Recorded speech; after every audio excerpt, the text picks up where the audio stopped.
Hey guys, it's Tony. So I had a couple of you guys ask me how to find Robinhood top movers. I mean, if you guys are in just your regular like trades, the main page, all you gotta do is click search.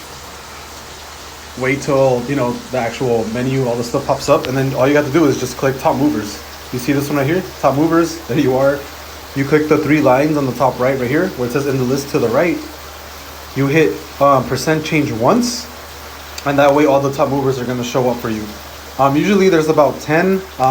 Whenever I played this strategy, I would always pick the top 10 just to kind of diversify your positions. I would not recommend doing this with anything other than 10 positions. But yeah, that's basically it. I mean, I would essentially just go in every single day, like around between 9:45 and 10 o'clock. I'd purchase, and then, I kind of hold till the end of the day. So I would buy basically around like between here to here. And then you guys can see that, that it went up. But I mean, this is a different, some days you can be down, some days you can go up, but I did find over the course of a couple of months that this strategy is actually pretty consistent. Like I said, some days you will be down a couple percent, some days you will be up.